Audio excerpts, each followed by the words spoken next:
Are you sure? Yeah. Are you sure? Yeah. Okay, that's right. Yeah. That's right. Yeah. Yeah. Yeah, that's right. どうも。じゃあ今日は何？ We're going to be looking at common English idioms. Idiom? Idiom.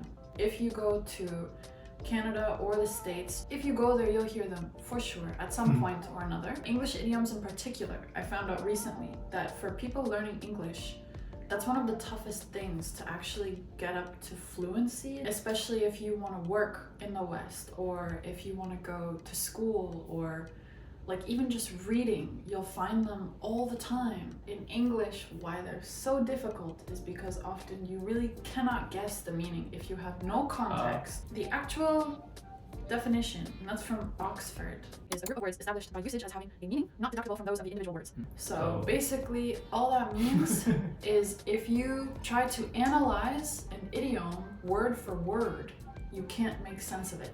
English speakers use a lot of idioms, right? So if you don't know the right meaning, kind of tough to keep up with the conversation. 一緒に勉強しましょう。 So, the general way that this is gonna work, I'm gonna give you 5 idioms. The last one is kind of a bonus, so I'll give you the idiom. Yeah. And maybe I might give some hints along the way, but I'll give you 2 minutes to try to figure it out. And maybe you've heard some of these before. I hope so. Let's think about it together. So the first one, Okay. which is very, very common. Oh. You use it when you don't necessarily want to give exact details about your situation. Okay, I got it. Number 1 is feeling under the weather. Feeling under the weather? Have you ever heard that? No. I will give you a hint if really it's going Okay. nowhere, but 2 minutes? 2 minutes, start. My guessing is under, right? That weather. Like you're informing, letting someone know about yourself. This is kind of a big hint, your condition. Okay. Okay, Okay. I got it. I'm not agree with that. Why? Under, like something negative, right? Because under always like start with bottom. It is a negative thing. And the weather. Okay, let me guess a bit more. The situation could be I come to work and I wasn't there the day before. And my boss asks me, Okay. what happened? And I'll say, oh, I was feeling under the weather. That's a really big hint. You don't know anything. No. Ah, No 待って details. もう You go There's sick. 20 You go seconds. sick. Yeah! Yeah! 難しい You had like 10 seconds left. Oh, but I got it. But you gave me a big hint. Yeah, kind of. But see what I mean? Like, if I give you nothing, of course you can't come to that conclusion. You were right about being under something. Like, it's kind of a negative thing. But Wow, that's useful, I think. it's very useful. Anytime in a work situation where I was feeling sick, I usually would say, I am feeling under the weather, or I was feeling under the weather. First of all, it's just very common to say it that way, but also you give away no details. They don't want to know exactly like if you were vomiting or you had diarrhea or the flu or whatever it is. They don't need to know that, but they just need to know that you were sick. You can imagine it to try to remember it. Like you said, feeling under is like a negative thing. There's a gray like rain cloud over you. You're feeling under this horrible weather, kind of ill or not good. Good guessing. With idioms, you need to kind of make a scenario, something you can picture in your head to remember it. I got it, right? Yeah. With a lot of help, but you got it. Okay, so the second one, actually, we talked about this before. So this is me testing you if you remember my explanation. And this one, again, is very useful in business settings at work. People will say this a lot if you're working on like a project or something. They might advise you, so tell you not to do this. Okay. Already I'm giving too many hints. Okay, so the second one you, is cutting corners. Oh my god, I knew it. Kind of tough to explain in English. 油断するなってこと. Sorry, I knew it. Like, God, I'm smart. I taught you. Let's say, kind of like there's a match and they kind of your team score like let's say 50. Kind of, I don't know. Just like don't take it like. I need a dictionary. Cut the corners は I don't know, just I know the meaning. 유단스를. You So mean don't be like lazy. Yeah. Keep putting in like full effort. Yeah. Like until finish. right. Okay. Is that right? Generally, I think you were right, which good thing because we've already talked about this one. That's the main idea. Like not doing your best, not putting in your full effort. At work, people use this. And they'll say, don't cut corners. They'll tell you not to. It's very useful. Yeah. Yeah, that's good. That one you already knew. But still, I'm perfect so far. Okay. So, Number 3 is crying over spilled milk. oh my god, first, I don't know the word. Cry. Like don't cry over Okay. spilled milk. Spill. Like. No, spill. Like if I knocked over your glass of milk and it spills everywhere. Don't cry, spill the water. What? No. Actually, I feel like I know. Okay. Okay, I think because the milk is spilled, right? Like if it already happened, you can't make it back. It already happened, so you shouldn't care about that. Just let it go. So just change the mood and then just look forward ahead. You just let it go. That's my. Did you already know this one? No, yeah, I'm just guessing. Really? Yeah. That's exactly it. You did that in less than a minute. Immediately you got it right. This one maybe is a bit easier to guess, but you got it like exactly right. Yeah. Yeah. I think for Japanese people, it's a bit easier than like first and second one because we have like the exactly same the idiom. 腹水盆に帰らず. Like 腹水 that 水ね水 like it's in this case water. だから多分盆って it's a vessel.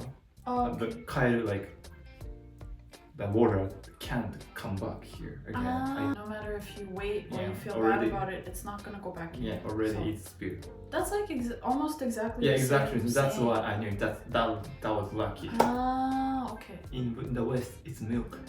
Here, water. Yeah, I don't know why milk. I feel like maybe because people say that to kids a lot. And kids drink milk. Yeah, so that makes sense. Yosh, I got this one too. This one, I'm not gonna help you at all. So for 2 minutes, let's try that. Eh? So it is, don't put all your eggs into one basket. Wait. 2 minutes, go.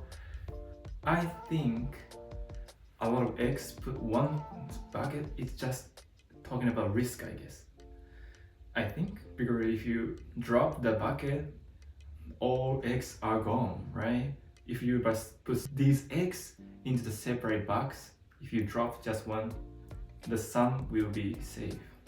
So just thinking about, just take a risk, considering the risk like that. That's your answer? Yeah. Are you sure? Yeah. Are you sure? Yeah.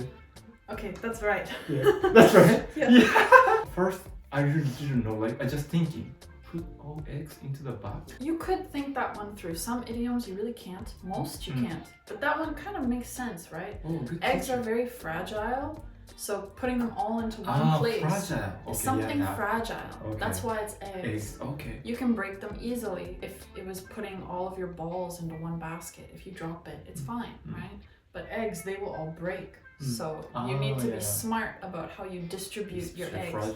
Let me see a situation someone's used that. Yeah. If you're applying to university and good. you are so overly confident that you only apply to one, your mom, this happened to me, might tell you, don't put all your eggs into one basket. It doesn't necessarily mean you have to have a lot of little things that you should spread around, but just something like kind of a risky situation. You need to be a bit smarter about how you approach it. Just in case. What she's telling me is I should, just in case, apply to multiple universities. You're not anticipating all the different risks and you're not planning for them properly. So you're just hoping everything will work out in your favor. It is risk management. So you see why in business that would be very useful. Yeah. But yeah, good job. That's right. So now the bonus one. It's an interesting one and it's used a lot in books or stories or maybe someone is telling you about what happened the day before, it's kind of a nice way to tell a story, kind of funny too. So, the last one is sending someone on a wild goose chase. Wild goose? Wild goose? Chase. To send someone on a wild goose chase. Yeah, 2 minutes. I think that wild goose kind of can fly a lot, so... If you have to chase wild geese, what could that mean? Is it easy or difficult to chase them? Okay. Can you catch one? What are you trying to do? Yeah. It's difficult. Yesterday, my mom sent me on a wild goose chase to find a book that doesn't even exist. Can you believe that? Like that. I'm annoyed. Okay. She sent me on a wild goose chase to find a book, and this is important, that doesn't exist. And so I was looking all day for this thing that it doesn't even exist. Okay. Okay, thank you. Okay. Thank you. You gave me that right answer. You can't do that. Somebody gives you like such a difficult like mission. But the important part in this is that usually you don't know that the task is impossible until you put in all this effort. You didn't know that from the beginning. It's like when your efforts are in vain. So when your efforts are meaningless in vain. そういうことね。Wild goose chase. So first one, feeling below the weather. Second, cutting corners. Cutting corner. Don't cut corners. Don't cut corner. Crying over spilled milk is the third one. Yeah. Don't cry over spilled milk. A lot of these are don't do it. Fourth one, don't put all your eggs into one basket. Okay. And fifth one is Wild goose chase.